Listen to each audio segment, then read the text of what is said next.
ठीक है जी, अस्सलाम वालेकुम। अ, उम्मीद है आप लोगों को आवाज़ आ रही होगी। मैं अपनी स्क्रीन शेयर कर दूं। ठीक है जी।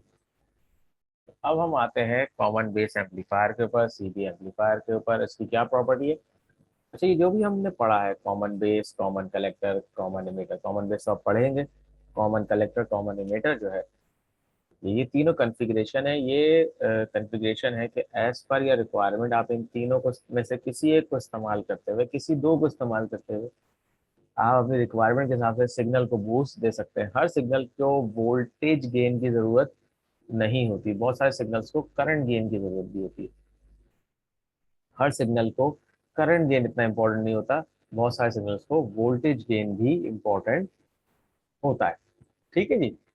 तो जरूरी नहीं है कि आपका जो सिग्नल है उसके लिए सीबी बेहतर हो, होता सीसी बेहतर हो या सीई बेहतर हो।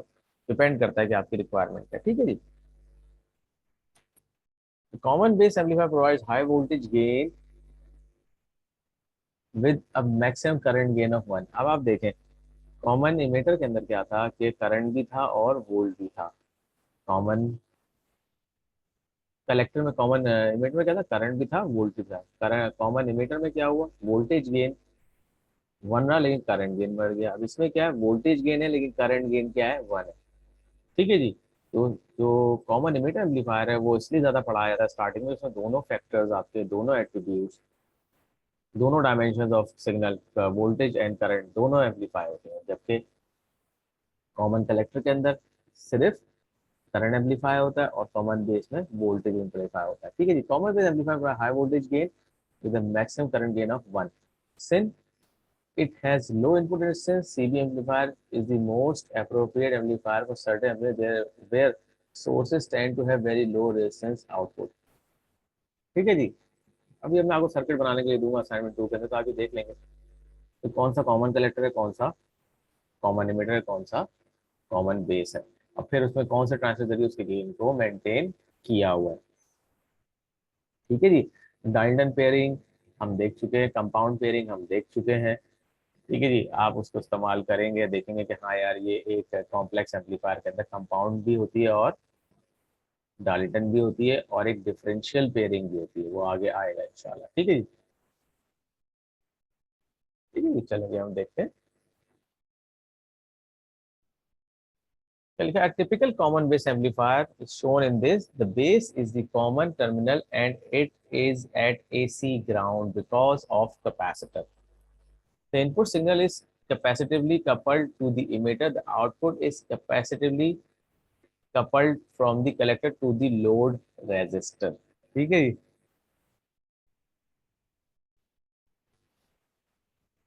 ठीक है जी। अच्छा जी, अगर देखा जाए, अगर ये सिग्नल नहीं है, अगर ये सिग्नल नहीं है, तो ये जो पॉइंट है ये ग्राउंड से कनेक्टेड नहीं है। ये पॉइंट ग्राउंड से कनेक्टेड नहीं है और ट्रांजिस्टर क्या रहेगा आपका? एक क्यू पॉइंट पे एक्टिव मोड में कहीं बाइस्ड होके रहेगा। लेकिन अगर एसी सिग्नल अपीयर होता है, उस वेरिएशन की वजह से एसी सिग्नल के लिए ग्राउंड होगा, क्योंकि डीसी को ब्लॉक करता है और एसी को पास करता है।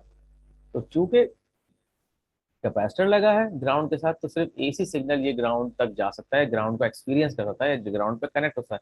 डीसी सिग्नल कनेक्ट नहीं हो सकता। ठीक है जी। क्योंकि आप कलेक्टर से आउटपुट ले रहे हो तो आपको वेरिएशन तो बहुत अच्छी मिल जाएगी करंट की। लेकिन क्या है, करंट गेन क्या रहेगा? अप्रोक्सीमेटली टू या मैक्सिमम टू दी 1। ठीक है जी। अब लगातार आपने जो बायसिंग यहाँ की है, ये एक तरह का जंक्शन है, समझ लें, जॉइन है। अब जो वोल्टेज इस पे वेरी होंगे उसी के अकॉर्डिंग यहाँ वेरिएशन आपको मिलेगी। वेरिएशन बहुत ज्यादा मिल सकती है। जो डीसी अपीयर होगा उसको फिल्टर करने कैपेसिटर, और जो आउटपुट है एसी, वो आरएल पे आ जाएगी। इसके अंदर भी लोड रेजिस्टेंस आ जाएगी। इसके अंदर भी इनपुट सिग्नल और आउटपुट सिग्नल इन फेज है, आउट ऑफ फेज नहीं। ठीक है। चलिए जी, बनाते हैं इसको। 10 मिली वोल्ट का सिग्नल देते हैं, कितने क्या होता है। हमारे पास कितने कैपेसिटर है? 1 2 3 कैपेसिटर। तीनों दो 100 100 के हैं। ये बाईपास कैपेसिटर आपको पता है? नहीं, ये बाईपास नहीं, इनपुट कैपेसिटर है। ये बाईपास कैपेसिटर है, C1 या C2 सॉरी। देखते हैं, बनाते हैं। ठीक है जी, इसको तो हम बंद कर दें। यस।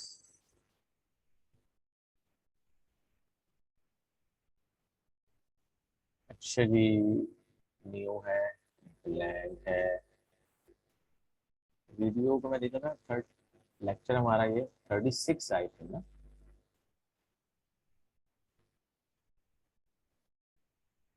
36 लेक्चर है। 14 भी अभी बाकी है। कोशिश मेरी है कि 50 करूं ताकि मैक्सिमम टॉपिक्स कवर कर सकूं। चलें जी, बीजेटी पे आ जाते हैं। NPN N3904 वहां लिखा हुआ है। कैपेसिटर रेसिस्टेंस चाहिए, 1 2 3 4 एंड 5 रेसिस्टेंस चाहिए। बेसिक पे आ जाते हैं, सॉरी। रजिस्टर।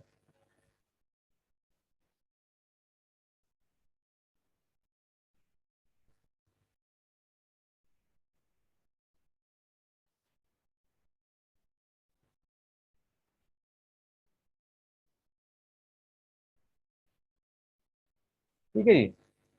हमें कैपेसिटर चाहिए, ग्राउंड चाहिए, सप्लाई चाहिए। Electrolytic capacitor.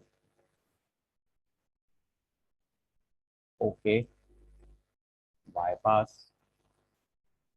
Input. Output. Power sources. DC power. और ground. One ground. Two ground. Three ground. ठीक है जी। ये मैं इसलिए लिया ताकि मैं जो वायरिंग है और जो कनेक्शन है उसमें थोड़ी सी मुझे आसानी रहे। R1 R2। 56 के एंड 12 के। 12 पे भी आती है वैसे तो वैल्यू, लेकिन कम मिलती थी।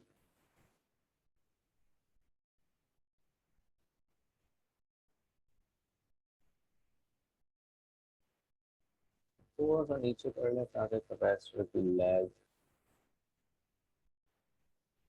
सही है।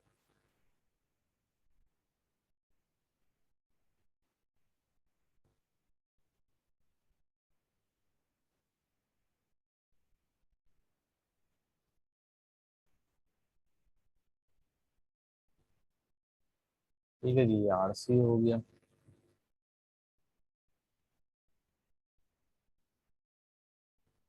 RC की वैल्यू क्या लिए? 2.2 के।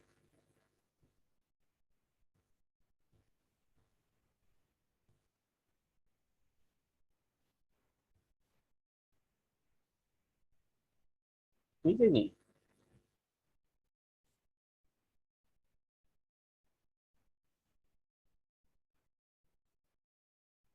अच्छा जी, अब इसमें देखना पड़ेगा, इसको हमने क्लिक करना है कि प्लस से बेस ग्राउंड होगा। ठीक है।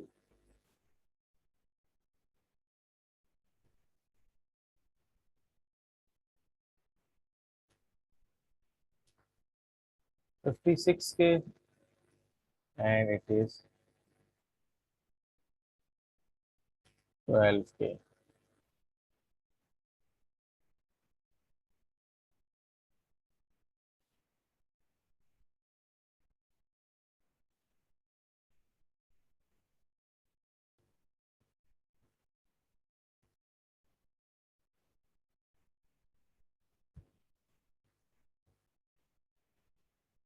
वाओ।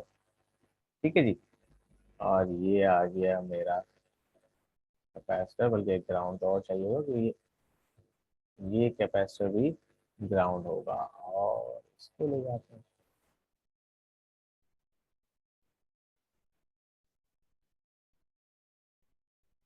ठीक है जी। चलिए, ये हो गया और इसको मैंने यहाँ ग्राउंड कर दिया। ये कैपेसिटर की जो है, क्योंकि इधर पोटेंशियल ज़्यादा हो सकता है, बिल्कुल हो सकता है, जो जीरो से ये ऊपर है 1 किलो से करीब, इसको भी हम हॉरिजॉन्टल फ्लिप करते हैं and here we go for input.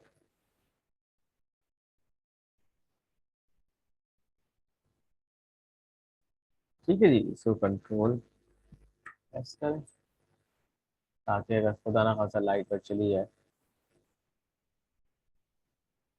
And this is lecture number 36। चलिए,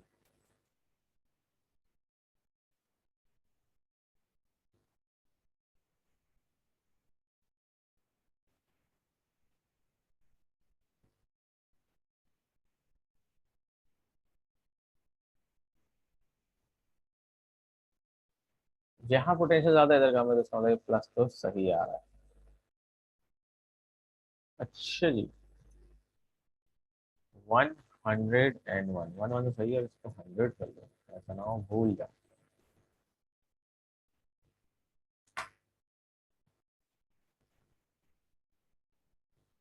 12 के, 1 के, 56 के एंड 2.2 के, एंड इट इज ऑफ 10 की।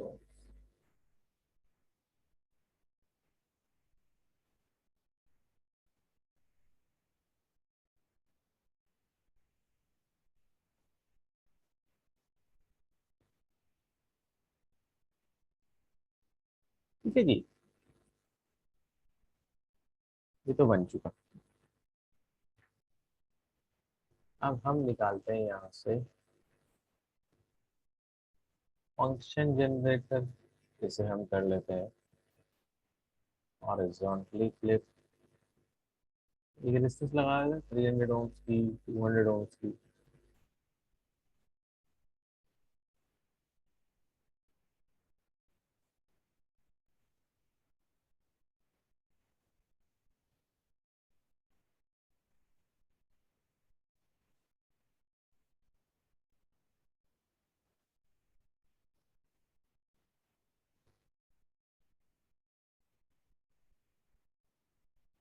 देखते हैं कि हाई वोल्टेज है ना तो कितना गेन देता है। ग्राउंड हम ले लेते हैं एक,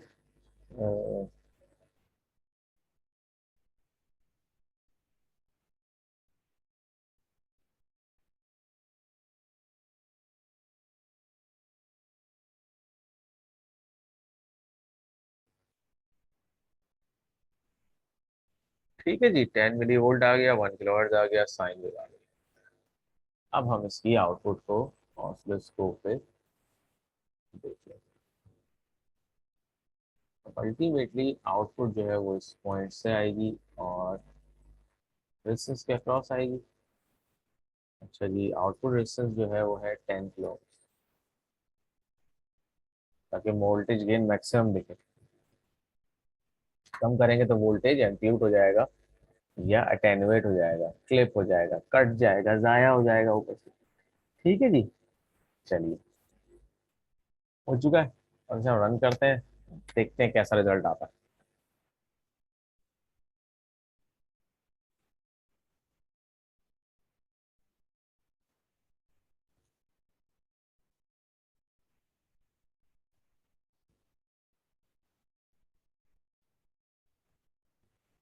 एक चीज रह गई, आउटपुट तो कोई आई नहीं।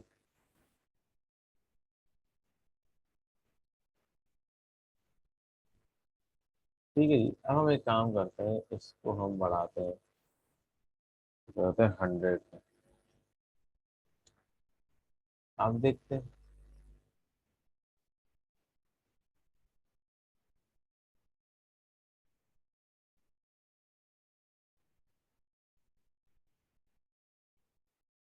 ठीक है जी, आउटपुट कितनी आ रही है, 200 मिली वोल्ट, 2 टाइम्स आ रहा है इसमें।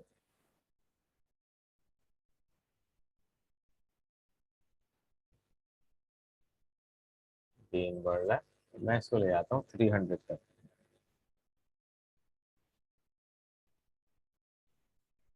ठीक है जी, और अगर मैं इसको थोड़ा सा नीचे करूँ, ये है 1 2 3 4 5। ठीक है जी, कैलकुलेटर चेक कर लेते हैं।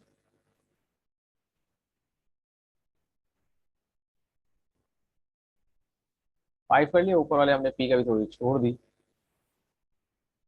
5 × 200, ये 1 वोल्ट आता है। गेन इसका आ रहा है अराउंड 2.5 टाइम्स, 2.5 टाइम्स, यानी कि 150 है के करीब गेन है इसका, 150 या 250, बताइए परसेंट। ठीक है जी, अगर हम एक पीक लें 1000 क्या होगी, 500 होगी, या 3 दे रहे हैं, 1.300 तो पहले ही है, आउटपुट आ रहा है 500, तो खास फर्क नहीं पड़ा। ठीक है जी, चलें जी, इसका गेन करते हैं 500।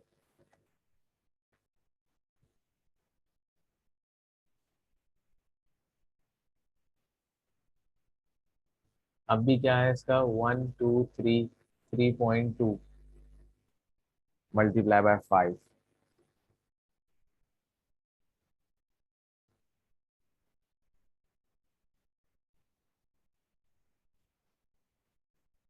1600 डिवाइड बाय 2, 800। इनपुट है 5, आउटपुट आ रहा है 8, तो कोई करंट गेन खास तो, वोल्टेज गेन कुछ खास तो नजर नहीं आ रहा, क्योंकि मुझे इनपुट बढ़ा रहा हूँ तो आउटपुट बढ़ रही है, देखते हैं।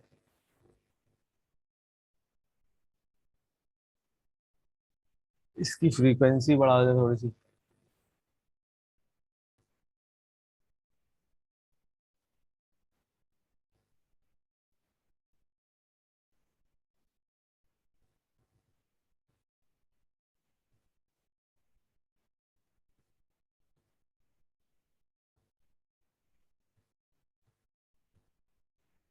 ठीक है जी, यहाँ तो आ गई 2 वोल्ट, अगर मैंने इनपुट दी है तो यहाँ तो आ रही है ऊपर की साइड पे क्लिपिंग। ठीक है जी, 1 देता हूँ मैं, 1.5 हल्की सी है, 1.3 अप्रोक्सीमेटली वेल।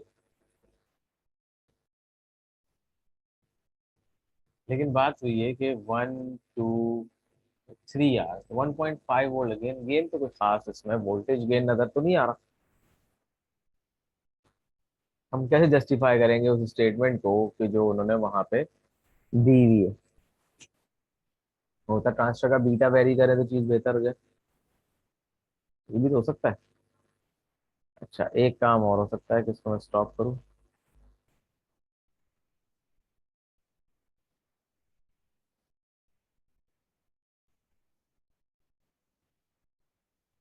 फर्क पड़ा।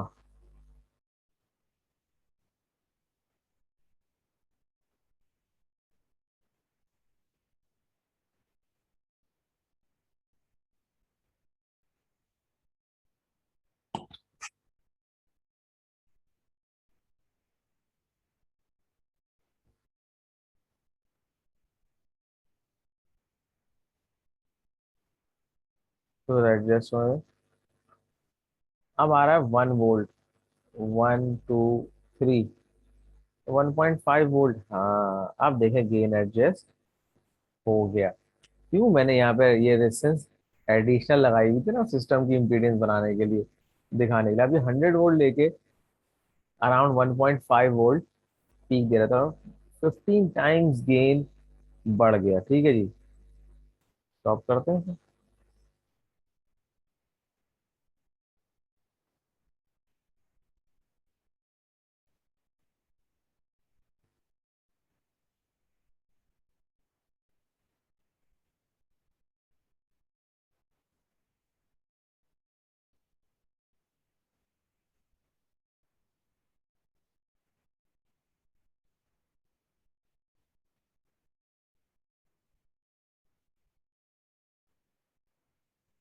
अराउंड ये आ रहा है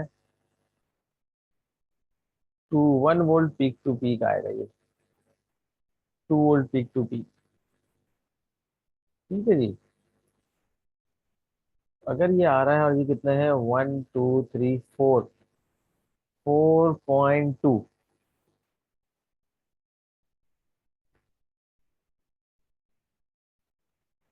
2100 मिली वोल्ट आ रहा है, यानी कि अब देखें, मैं दे रहा हूँ 23,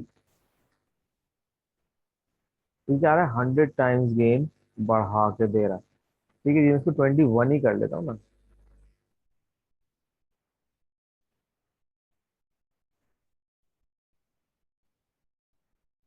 ठीक है जी, तो ये 1 2 3 4, 2000 मिली वोल्ट है, और इनपुट कितना है, अराउंड 20 मिली वोल्ट।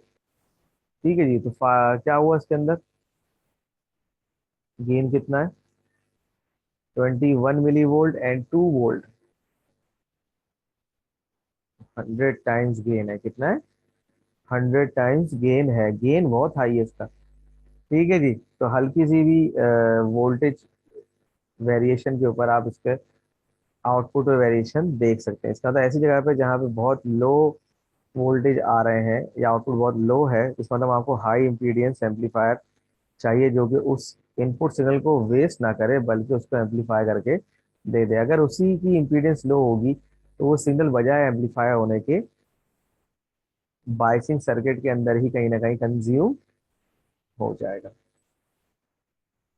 ठीक है जी, अब रह गया इन फेज या आउट फेज है, वो हम देख लेते हैं।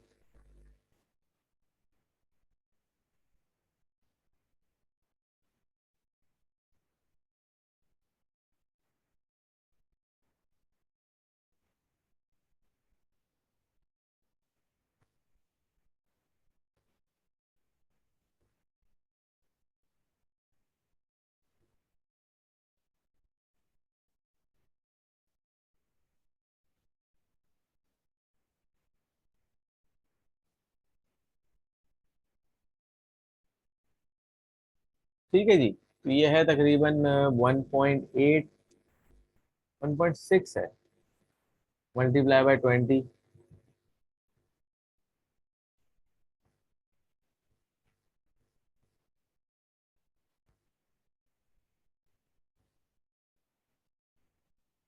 32 millivolt peak to peak.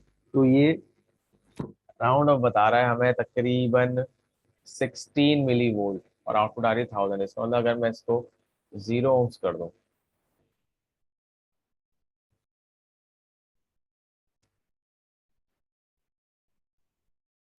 आप देखते हैं ये गेन इससे ऊपर निकलता है या नहीं निकलता।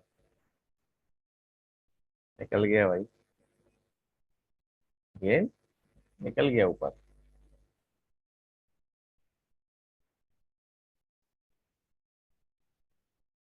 अब ये है अराउंड 2.8, 1.4 वोल्ट आ रहा है। कितने? 1.4 वोल्ट पीक है। 2.8 है तो डिवाइड कर दिया, तो क्या हो गया? 1.4 वोल्ट पीक, और इनपुट कितनी है? 20 मिली वोल्ट। अराउंड 100 नहीं था, 10 हुआ, 200, 1 कर लेते हैं डिवाइड।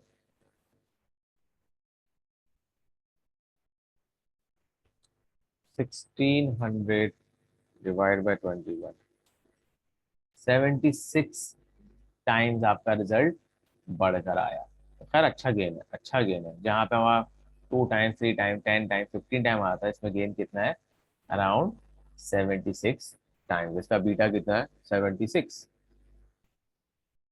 ठीक है जी, सॉल्व कर लीजिएगा, ये चीज़ें आपको क्लियर हो गई होंगी, बहुत सारी चीज़ें।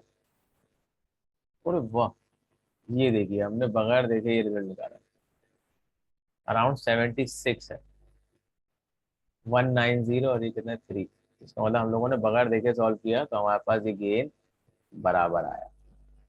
इसका मतलब हमारा काम किया हुआ सही है, और हमने जो डिस्कशन की वो बेहतर है।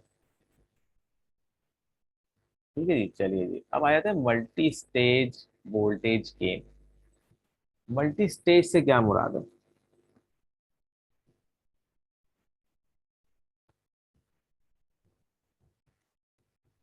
फर्ज करें आप चाहते हैं कि आपका इनपुट जो है, अभी ये जो हमने सर्किट बनाया, ये 76 टाइम्स दे रहा है, from 21 millivolt to around 1.6 volt. ठीक है जी, अगर मुझे इसे 10 वोल्ट तक ले जाना हो, फिर मैं करूंगा। इसका मतलब क्या हुआ कि फिर मैं इसको दूसरे एम्पलीफायर में फीड करूंगा। लाते अब एक ट्रांजिस्टर तो पूरा गेन नहीं देगा। इसके बाद मैं एक एम्पलीफायर और लगाऊंगा जो मेरे गेन को मजीद बढ़ा दे। ठीक है जी, अब उस एम्पलीफायर का गेन डिपेंड करता है कितना अच्छा है। अगर मैं उसमें बीजेटी इस्तेमाल करूंगा, खाली सिर्फ और सिर्फ बीजेटी इस्तेमाल करूंगा, तो क्या होगा? गेन कम हो सकता है। लेकिन अगर मैं कोई कंपाउंड पेयरिंग कर लूँ या फिर डार्लिंगटन पेयर कर लूँ, तो उस सिंगल स्टेज एम्पलीफायर का गेन अच्छा हो सकता है। ठीक है जी।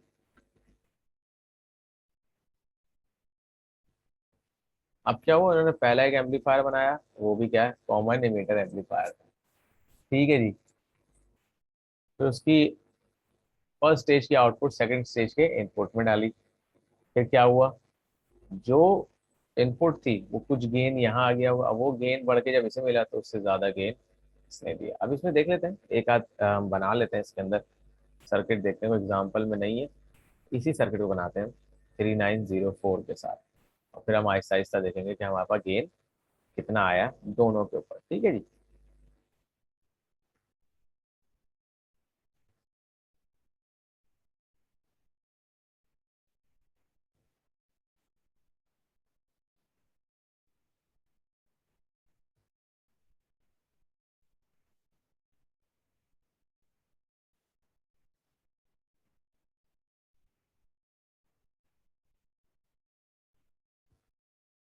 एक दो तीन चार, एक दो तीन चार, चार और आठ रेजिस्टेंस है, और हमारे पास one two three four five capacitor है, क्योंकि ये दोनों कॉमन है, इसका आउट और इसका इनका कैपेसिटर कॉमन है, तो हम फाइव कैपेसिटर है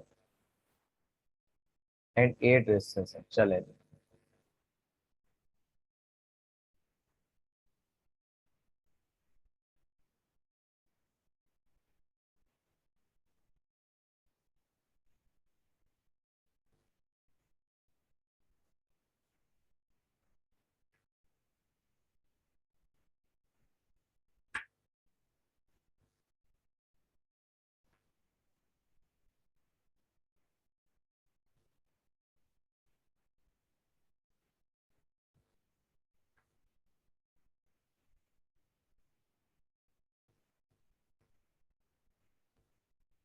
ठीक है, इसको मैं सेव करता रहूँ हाथ के हाथ।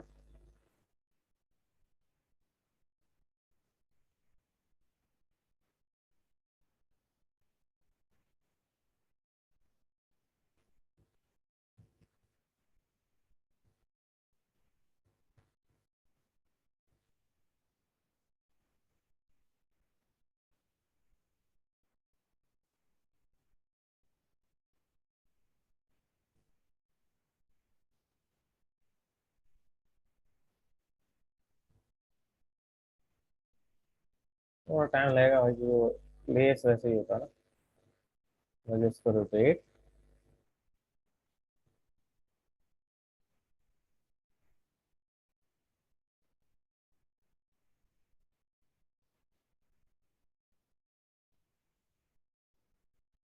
अच्छा जी, 47 10 4.7 के वन, वाह, 10 का डिफरेंस है।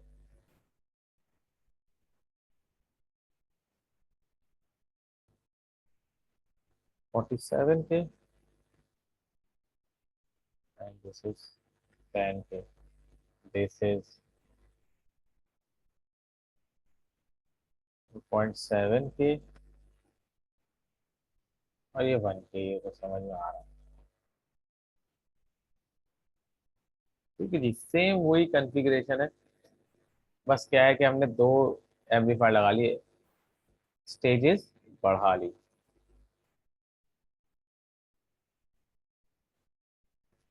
पहले एक ट्रांजिस्टर काम करता, हमने दो ट्रांजिस्टर लगा लिए। चलिए।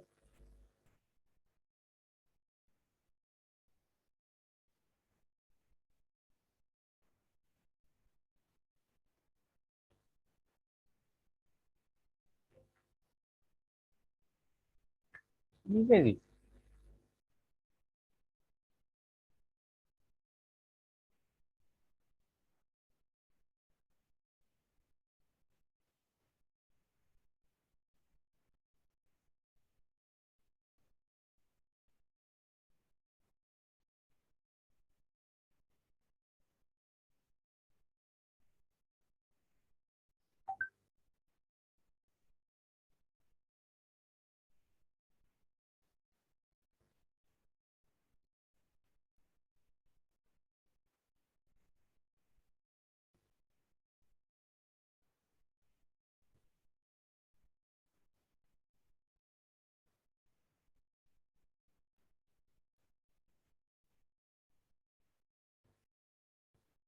दोनों एम्पलीफायर आपके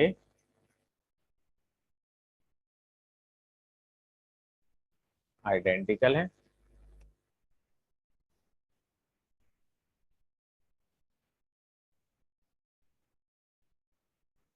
अच्छा, इनका वोल्टेज सोर्स कॉमन है, 10 volt. Now we will place capacitor.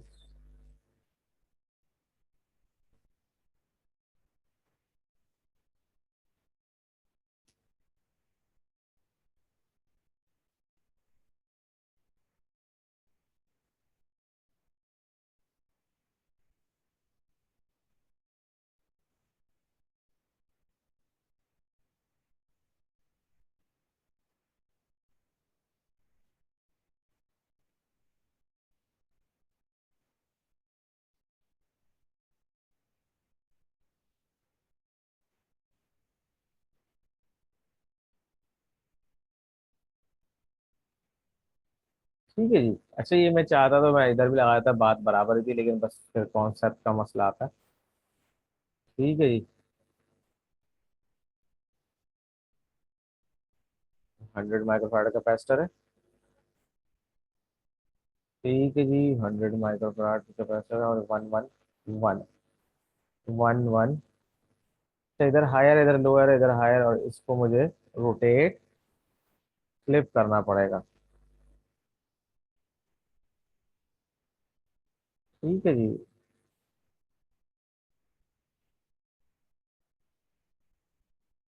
ये गया आ गया आपका 100।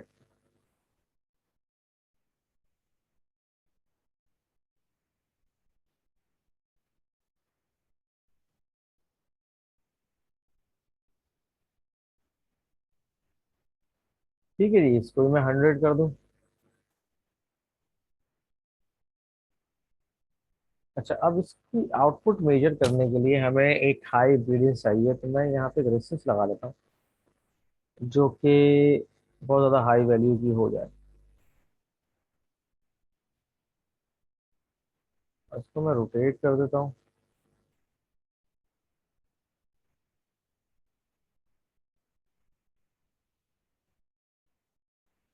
ठीक है जी। सोर्स हम यहाँ लगा लेते हैं।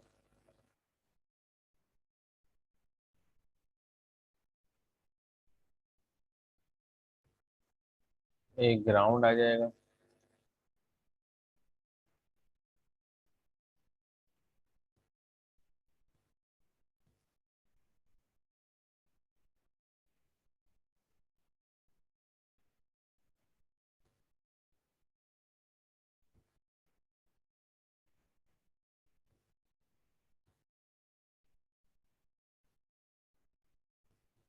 ठीक है जी। और ये हो गया 10 वोल्ट का।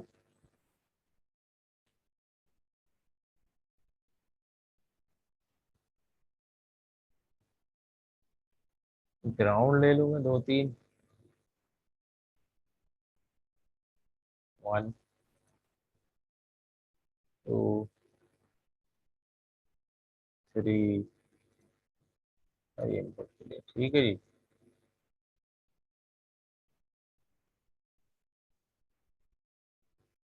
Horizontal flip.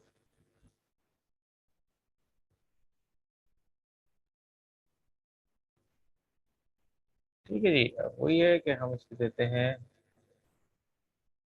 21 मिली वोल्ट दे देते हैं।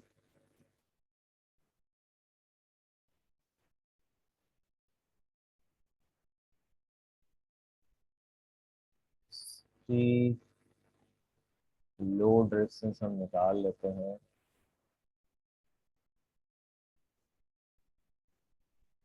ठीक है जी, कंट्रोल एस कर लिया, ये हमारा मल्टी स्टेज तैयार है। इसके लिए चाहिए मुझे 4 चैनल ऑसिलोस्कोप।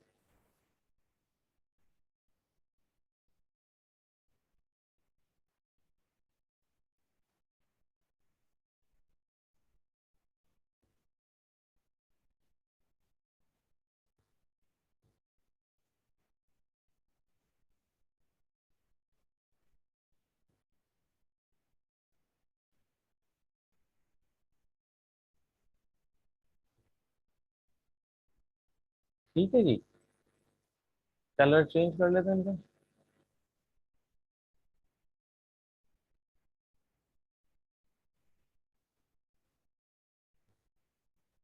इस वाले का रेड रहने देते हैं, इसका कर लेते हैं ग्रीन जैसा कर लेते हैं, ठीक है जी। चले, let's run the amplifier. Wow, A के ऊपर तो कोई मसला ही नहीं है, हम ए को ऊपर ले जाते हैं, उसके वोल्टेज हमें चूंकि कम दिए हुए हैं तो इसको भी हम कम कर देते हैं, ठीक है, इसको ऊपर ले, ये तो सही आ रही है। अब आए थे चैनल बी पे,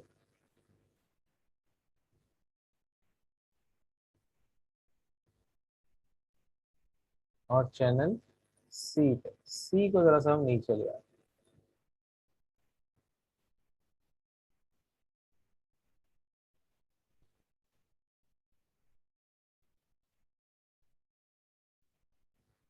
अब चूंकि इसकी इनपुट खराब हो गई है, इसीलिए अगले की आउटपुट भी खराब हो गई, ठीक है जी। अब मैं यहाँ से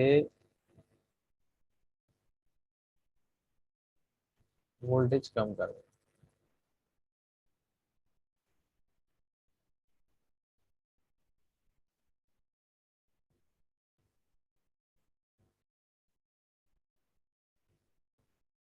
ये बी है।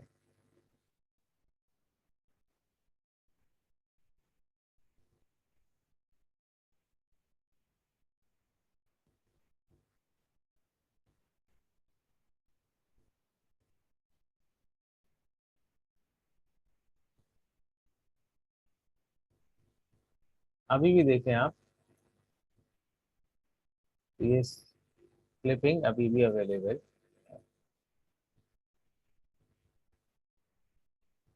अगर मैं इसको कंट्रोल कर लेता हूँ तो मेरे पास आउटपुट भी कंट्रोल है। आप नीचे देखते रहे, ये कम होती जा रही है वैल्यू, नीचे भी शेप बेहतर होता जा रहा है।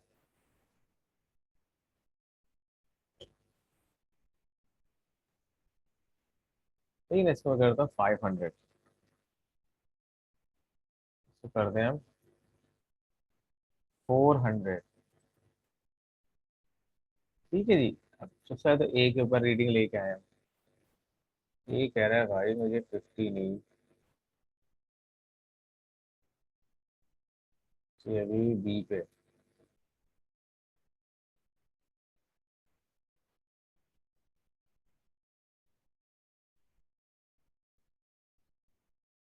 अब एक ब्लॉक जो है ना 1 मिली वोल्ट का है, तो ये तो आधे के करीब आ रहे हैं, 1 भी नहीं है, 0.8 का है, तो आधा आ गया 400, समझ में आता है।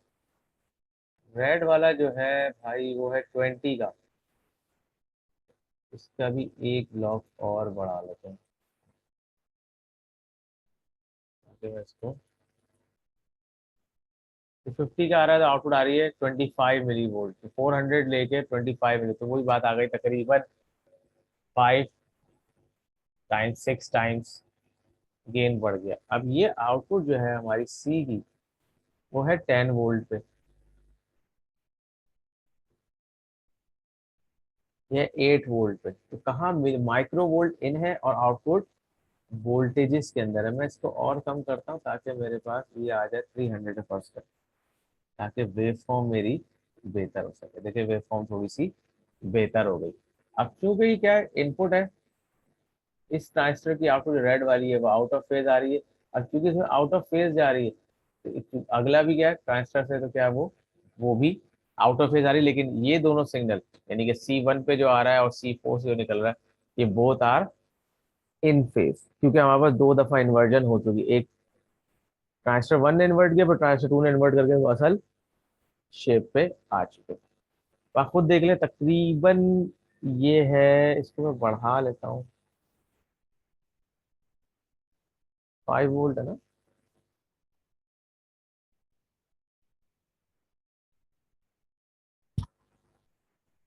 ये आ रहा है 5.4 पे।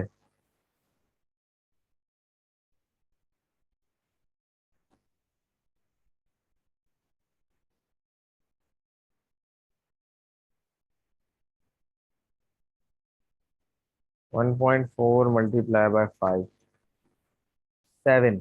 7 वोल्ट आ रहा है, डिवाइड बाय 2, तो 3.5 वोल्ट की पीक है।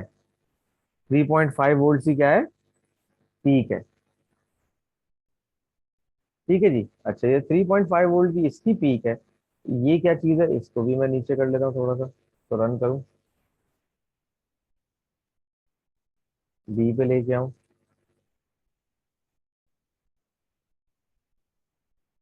अज्यूम कर लेते हैं ये 0.8 है। अज्यूम कर लेते हैं ये क्या है, 0.8 है। 50,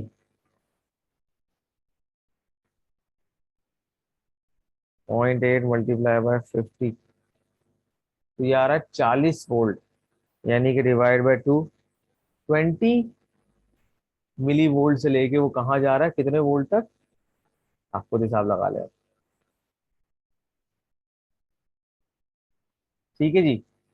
और फिर ये इनपुट कितनी है, ये तो हमने कितनी सेट की है वो यहाँ पे आपके सामने मौजूद ही है कि हमने यहाँ पे 300 माइक्रो वोल्ट चले। तो मल्टी स्टेज से फायदा क्या हुआ कि आपका वोल्टेज गेन बढ़ गया, दो एम्पलीफायर लगा तो आपका गेन मल्टीप्लाई हो गया। अगर इसका गेन 10 था, इसका 10 गेन 10 था, तो 10 और 10 कितना होगा, 100 टाइम्स आपका रिजल्ट आ गया। बात समझ में आई? ठीक है जी। इसको अगर जरूरत हो तो हम आगे देख लेंगे मल्टी स्टेज एम्पलीफायर के बाद। हम इसको क्लोज करते हैं इस चैप्टर को, बल्कि डिफरेंशियल रह गया, डिफरेंशियल के बाद फिर हम आगे चलेंगे पावर एम्पलीफायर और उसकी क्लासेस के ऊपर। ठीक है जी। चलें जी, यहाँ तक के लिए काफ़ी है। Thank you very much.